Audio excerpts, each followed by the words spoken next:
Welcome back to Chess for Closers. I gave away my opening secret a couple streams ago, the Old Indian Defense. Hurt me to my heart to give this away. Anyway, I still want to convince you to play this opening, and so I got another game. I could show you 100 games, but I want to show you this game, and if this doesn't convince you, I'll give up. I won't tear it apart, but it's sort of there's funny aspects to it. Okay, so I had black here. And here's the key position. And white gets to castle queenside with check. What's not to like? Bishop to g5. c6. Okay, he didn't indulge. He played knight f3. And so it's not going to be check when he plays castles. But king to c7. And now I think he was afraid of knight to g4, and maybe he's right to worry about it. But he spent a move on h3, and a non-developing move. And so I spent a move getting a piece out and threatening bishop takes c3. Now I've got enough experience in this opening, so I think that I understand the mindset of people on the other side of the board. White is worried about his knight being taken and his c-pawns doubled, followed by knight e4. And surely he considered playing king to c2 to avoid the pawns being doubled, but then he takes back with the king, and then knight e4 is with check and loses the exchange on f2. And what else is there? And so I think the thinking is that if my pawns are going to be doubled, then by golly, I'm going to double blacks. And so they take the knight. I've had positions like this many times, and they always take the knight. But white's position is compromised enough, I think, that I can take back with the knight and keep my pawns straight, so that if he takes on e5, I can take on c3, I can play knight e4, and he can defend it by playing his knight back from e5 to d3, but that's the only way, reasonable way that he can defend f2. And then my bishop can go to e6. Remember, these c-pawns are doubled. Black's got an edge. So he didn't play knight takes e5. He played knight to g5. And the logic is that after I take his knight, which I did do, I don't have knight e4 available. But I do have rook f8, which is a dumb place for a rook, but it's not going to stay there, just like his knight's going to not stay on g5. I didn't expect this next move, but maybe I should have, because h6 is a threat, followed by knight e4, and how to defend f2.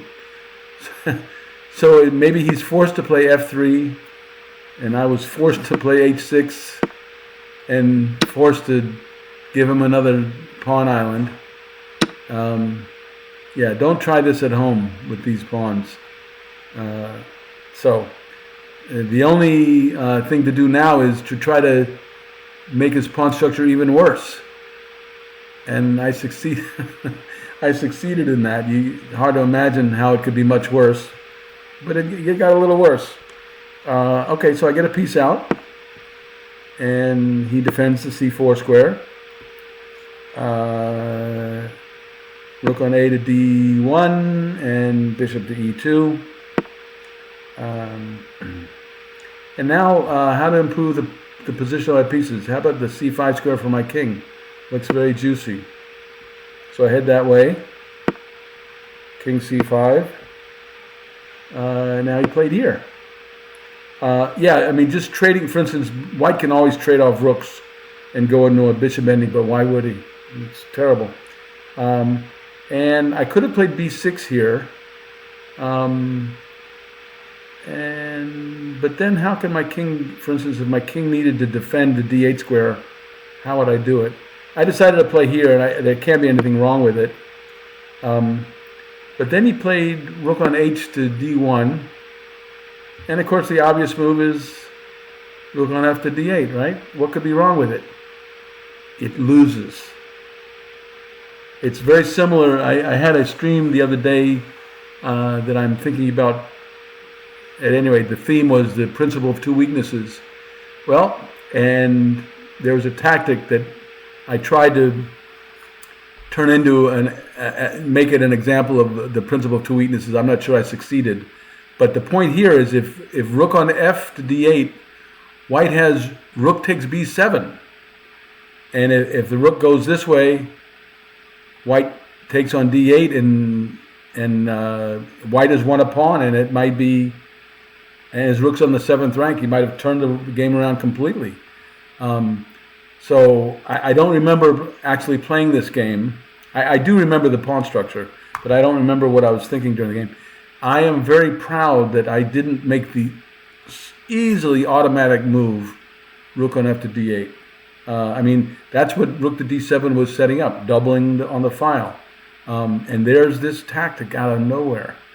Anyway, so I took the rook, took back with the rook, and I play rook to e8.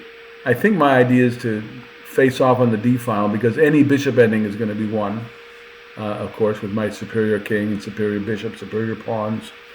Other than that, my position isn't that superior, but it looks like I changed my mind here. So I played, where'd we go here?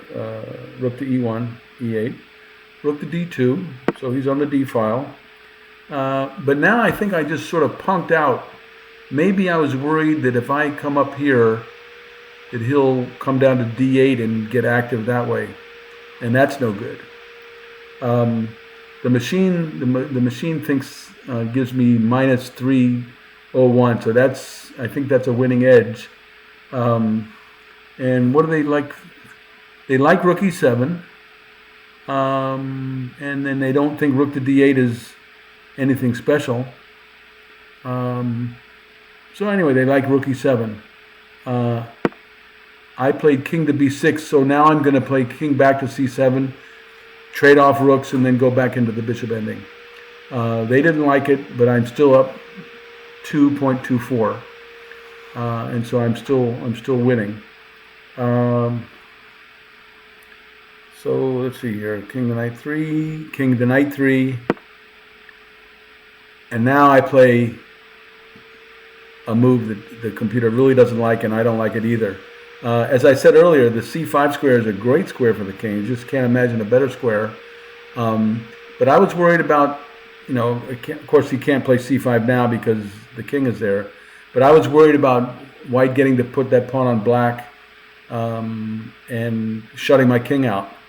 So I played this move. Boom! The computer, now I'm down to minus 1. So that sort of ruins the game for me a little bit. I violating the structure is something that really pains me because I really like pawn structure, and I'm a big pawn structure fan, and to see me change the structure to help my opponent, anyway, I'm unhappy. White took the advantage of that last move to get rid of his bad bishop. Now, it's not clear. As I said, I succeeded in deteriorating white's pawn structure a little more than it already was. I didn't think it was possible to have 7 pawn islands. Oh, okay, never mind. But it's true that. So what do we play here? I can't play king c7. But it's too late to get to a pawn ending. His rook is going to land on d5, and in fact it did immediately. I got to defend it now. So some things have changed. There's no bad bishop.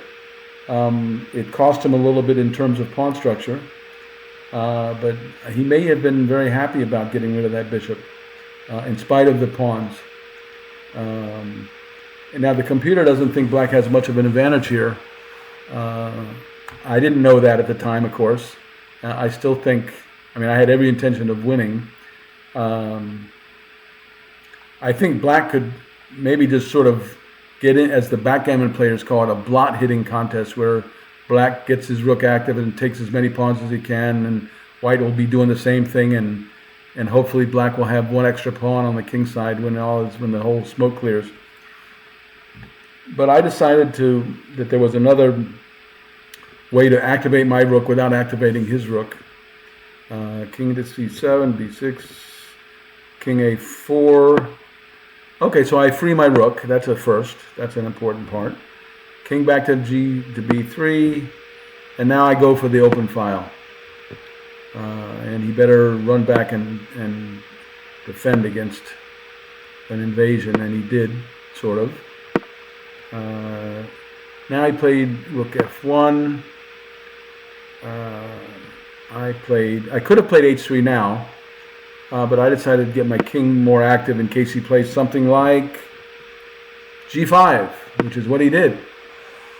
So I'm not going to take and let his rook get active, so I played over. He takes and takes. Rook f3, rook g8, rook back to f2, and rook here.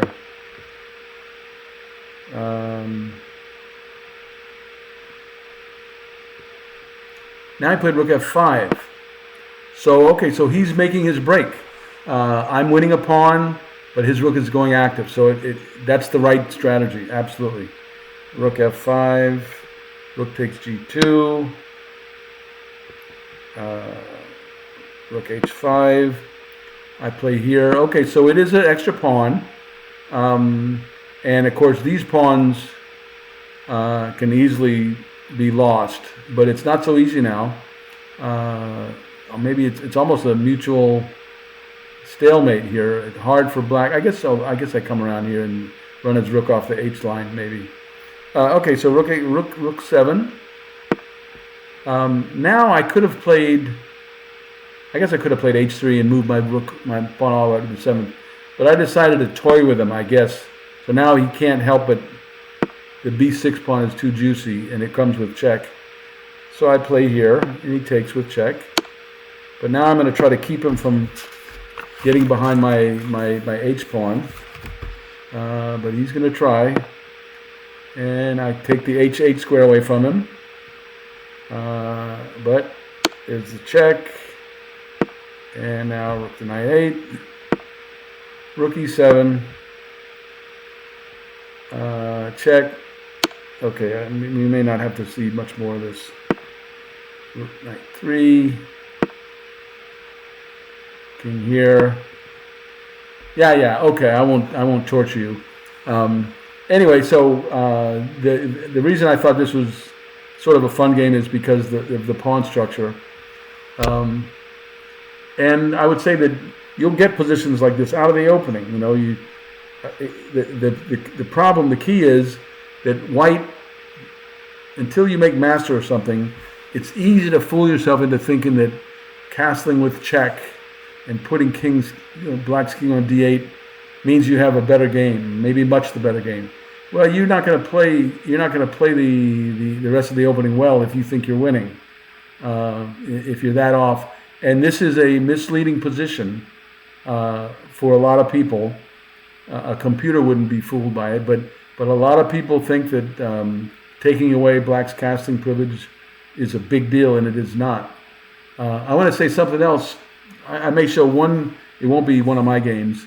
If you folks remember the name Ulf Andersson, Ulf Andersson was the sort of the quintessential positional player. I'm going to flip the board here, and I know how to do that. And let's back that up. Ulf Andersson was a positional player, and he fianchettoed bishops a lot.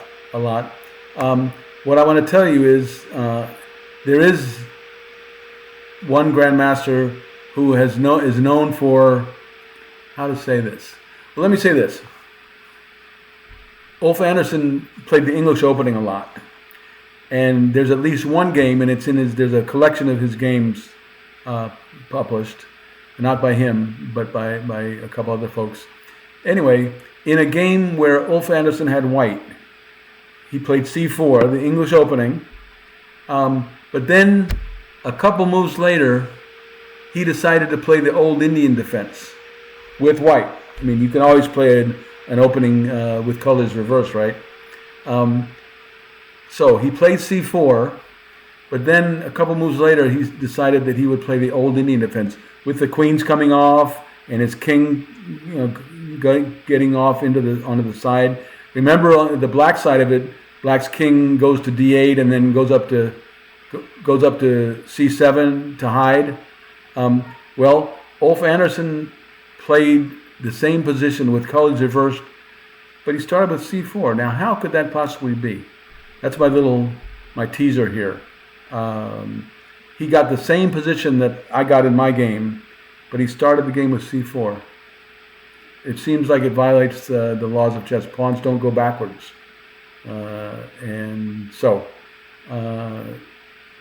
Anyway, so I hope you like the game, and I'm hoping that I hear from people saying they've taken up the old Indian defense to great effect.